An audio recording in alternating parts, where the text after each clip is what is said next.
ọkùnrin sójà tí ó fẹ́ fipá gbàjọba lọ́wọ́ ààrẹ Bọ́lá Ahmed Tinubu, ìyún sójà tó ṣíwájú ìdìtẹ̀ gbàjọba láti lé ààrẹ Bọ́lá Ahmed Tinubu kúrò lórí àlééfà, ìyẹn ọ̀gágun Mohammed Baji ìlà ń sọ̀rọ̀ ẹ̀ ó máa ti tú àṣírí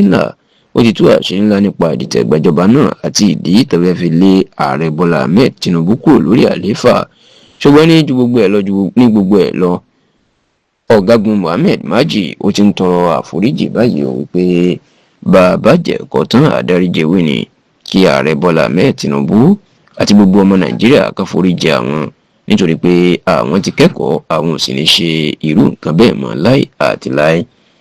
ẹ rántí pé lọ́dún tó kọjá yìí ni àṣírí mà tú wípé àwọn kan fẹ́ dìtẹ̀ gbàjọba lọ́wọ́ ààrẹ Bọ́lá Ahmed Tinubu tó sì jẹ́ pé ọjọ́ tí Nàìjíríà máa ń ṣayẹyẹ òmìnira ìyẹn àyájọ́ òmìnira tí wọ́n ń pè ní Independence Day tó máa ń wáyé lọ́jọ́ àkọ́kọ́ nínú gbogbo oṣù kẹwàá ọdọọdún ìyẹn the 1st of October annually wọ́n ní wọ́n fi ìdìtẹ̀ gbàjọba náà sí tí wọ́n fẹ́ pa ààrẹ Bọ́lá Ahmed Tinubu níta gbangba. yàtọ̀ sí Tinubu tó náà fẹ́ yìnbọn pa ní ìta gbangba, àwọn míì tí wọ́n ní wọ́n tó fẹ́ yìnbọn pa àwọn náà ní gbákejì ààrẹ sẹ́nitọ̀ Kashim Shettima, ààrẹ ilé ìgbìmọ̀ asòfin àgbà l'Àbújá sẹ́nitọ̀ Godswill Akpabio, abẹnugan ilé ìgbìmọ̀ asòfin kékeré l'Àbújá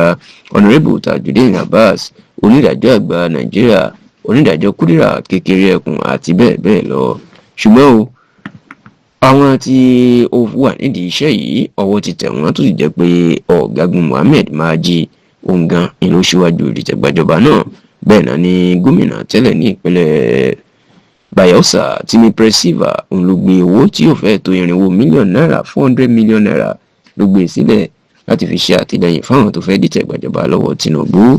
ṣáò gẹ́gẹ́ bí ìwé ìròyìn orí ẹ̀rọ ayélujára Premium Times bó ṣe fi ọ̀rọ̀ náà síta, ọ̀rọ̀ tí wọ́n ní Mohammed Baji sọ ńgbà tó ń fi ọ̀rọ̀ wá lẹ́nu wò. ìwé ìròyìn Premium Times wọ́n rí àṣírí ọ̀rọ̀ náà wọ́n sì fi síta. ọ̀rọ̀ tí Mohammed Baji wá sọ ni wípé ìyà tó ń jẹ ọ̀pọ̀ ọmọ Nàìjíríà bí ebi ìnira àti ọ̀wọ́n gógó bó ṣe gba Nàìjíríà ìlú fún òun ní ìwúrí láti rí pé káwọn fipá gbàjọba lọ́wọ́ Tinubu. ó ní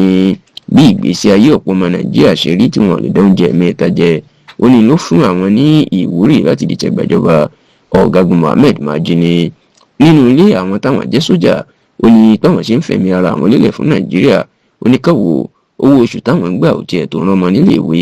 ó ní ìyà tó ń jẹ àwọn tí àwọn ń fi ẹ̀mí àwọn sílẹ̀ fún Nàìjíríà. ó ní ó lágbára kọjá sísọ tó ní ìgbé ayé táwọn ń gbé olómàbúrò. ó ní gbogbo eléyìí àti bí ìlú ṣe lè kókó máwọn ọmọ Nàìjíríà làwọn fi wò pé láyé ológun kò rí báyìí, báwọn bá ṣe ń wòran orílẹ̀-èdè Nàìjíríà yóò padà wo. Mohammed Baji ní eléyìí ló jẹ́ kí òun máa bá àwọn sójà kéékèèké sọ̀rọ̀ láti jọ pawọ́pọ̀ káwọn dìtẹ̀ gbàjọba. bẹ́ẹ̀ ló láwọn ò tí ì mọ ọjọ́ rárá gẹ́gẹ́ bí táwọn èèyàn gbé kiri pé bóyá ọjọ́